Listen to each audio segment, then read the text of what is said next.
అందరికీ నమస్కారం అమ్మ. ఈరోజు మనం తెలుసుకుంటున్న అంశం ఏంటంటే 8వ తరగతి తెలుగులో 6వ పాఠ్యాంశమైన పయనం అనే పాఠ్యాంశానికి రచించిన సింగమనేని నారాయణ గారికి సంబంధించిన పరిచయం. ఈ పయనం అనే పాఠ్యాంశానికి సంబంధించిన టోటల్ నోట్స్ని వీడియోలో చూద్దాం. ఇంకా ఆలస్యం చేయకుండా వీడియోలోకి వెళ్ళిపోదామమ్మా. ముందుగా నా ఛానల్ సబ్స్క్రైబ్ చేసుకొని ప్రత్యక్షంగా పరోక్షంగా సపోర్ట్ చేస్తున్న వాళ్ళందరికీ పేరు పేరున ప్రత్యేకమైన హృదయపూర్వక ధన్యవాదములు. ముందుగా రచయిత పరిచయం. రచయిత ఈ పయనం అనే పాఠ్యాంశాన్ని రచించిన రచయిత పేరు సింగమనేని నారాయణ గారు. ఇది ఆయనకు సంబంధించిన రచయిత పరిచయం. అక్షరాలు కన్నా క్లియర్ కనిపించకపోతే నెట్ క్వాలిటీ పెంచుకొని స్క్రీన్ షాట్ తీసుకున్నాను. తర్వాత నెక్స్ట్ పాఠం ఆధారంగా క్రింది ప్రశ్నలకు సమాధానాలను రాయండి. ఇక్కడ చూడండి నాన్న. తర్వాత నెక్స్ట్ పయనం పాఠ్యభాగ రచయితను గురించి రాయండి. జాగ్రత్తగా స్క్రీన్ షాట్ తీసుకున్నాను. తర్వాత నెక్స్ట్ క్రింది ప్రశ్నలకు 4 వాక్యాలలో జవాబులు రాయండి.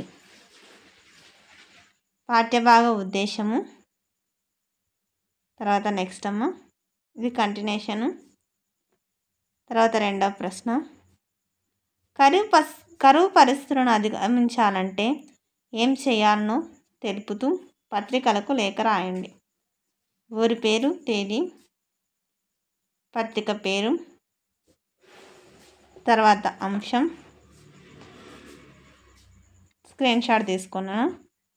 అర్థమవుతుందా?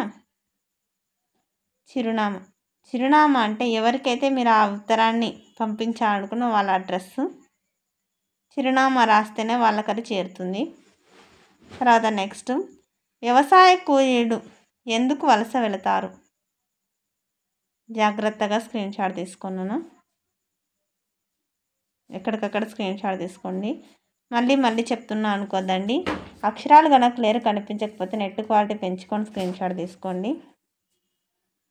తర్వాత నెక్స్ట్ పయనం కథను మీ సొంత మాటల్లో రాయండి. ఇది పెద్ద ప్రశ్న.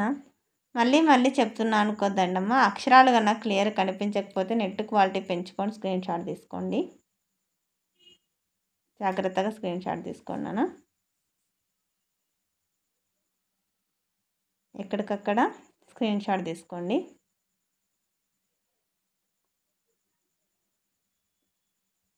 జాగ్రత్తగా. మీకు ఇంకా ఎలాంటి వీడియోలు కావాలని నాకు కామెంట్ సెక్షన్లో తెలియజేస్తే కొంచెం ఆలస్యమైనా కూడా అలాంటి వీడియోలను మీకు అప్లోడ్ చేయడానికి నేను ప్రయత్నం చేస్తాను. ఎక్కడికక్కడ స్క్రీన్ షాట్ తీసుకోండి. పెద్ద ప్రశ్న కూడా మ్యాటర్ ఎక్కువ ఉంటుంది. తర్వాత నెక్స్ట్ కంటిన్యూషన్ రెండవ ప్రశ్న పెద్ద ప్రశ్న. రామప్ప మంచితనం ఆధారంగా మీ పెద్ద మంచితనం గురించి రాయండి. ఎక్కడికక్కడ స్క్రీన్ షాట్ తీసుకున్నాను. అర్థమవుతుందా? మళ్ళీ చెప్తున్నా అనుకోద్దండి మా. అక్షరాలు కన్నా క్లియర్ కనిపించకపోతే నెట్ క్వాలిటీ పెంచుకొని స్క్రీన్ షాట్ తీసుకోండి. తర్వాత నెక్స్ట్ 3 కష్టాల్లో ఉన్న వారికి సహాయం చేసే వ్యక్తుల గురించి ప్రశంసిస్తూ రాయండి.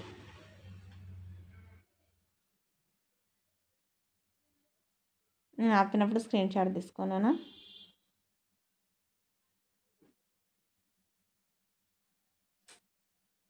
జాగ్రత్తగా స్క్రీన్ షాట్ తీసుకున్నాను. తర్వాత నెక్స్ట్ భాషాంశాలు పదజాలం. క్రింది పదాలను చదివి వాటి అర్థాలను పట్టికలో గుర్తించి రాయండి. వాటితో సొంత వాక్యాలు రాయండి. పదాలు ఆకాంక్ష, నిర్జీవం, పరిమళం, అంకురం, దుఃఖం, వర్షాలు. తర్వాత ప్రాణం లేని, సువాసన, మొలక, బాధ, వానలు, కోరిక. ఉదాహరణ సొంత వాక్యం. ఆకాంక్ష అంటే కోరిక. తల్లిదండ్రుల కోరికలను పిల్లలు నెరవేర్చాలి. నిర్జీవం అంటే ప్రాణం లేని నీరే మన ప్రాణం నిలబెడుతుంది. పరిమళం అంటే సువాసన. పూల సువాసనను గాలి తెస్తుంది. అంకురం అంటే మొలక.